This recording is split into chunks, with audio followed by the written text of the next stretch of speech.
عاشقت شدم.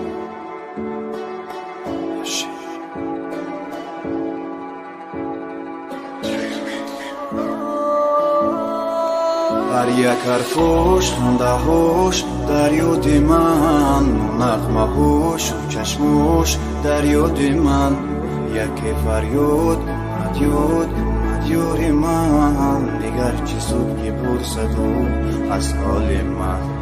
ببین که مردم، غمهای تو سرم را خوردن، این روحی نوجوان را بردن. هی خدا زنت عاشقت شدم، مردم.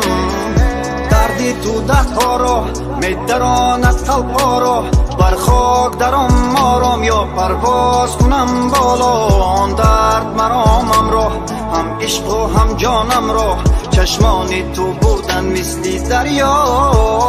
عاشقت شدم ببین که ناتوانم، تو را دوست داشتنم بود به بهونه. زیغم آرام برایش من میخوانم، و جاهل در دلم تیر میبرونه.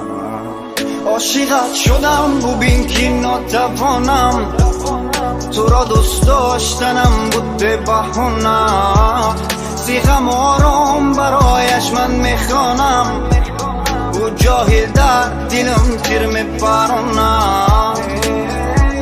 چرا مردم مو برحمه یو برحمه یو برحمه، درون دل پوری زخمه یو برحمه. حیاتی من غم و درده پوری زخمه. خدایا کمکم کن که او من را نمیفهمه. نه غم برایت ساز کنم، هنگامی مرگ تو را احساس کنم. الماسی من عشق تو را راز کنم، کار کنم شنوی آوازی من.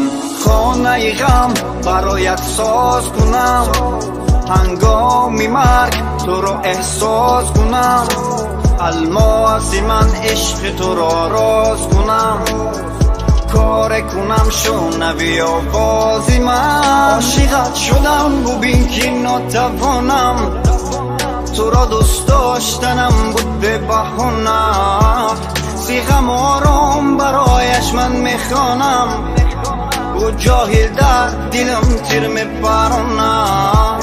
عاشقت شدم ببین که ناتوانم، تو را دوست داشتنم بود به بهونه. زیغم آرام برایش من میخوانم، و جاهل در دلم تیر میبرونه.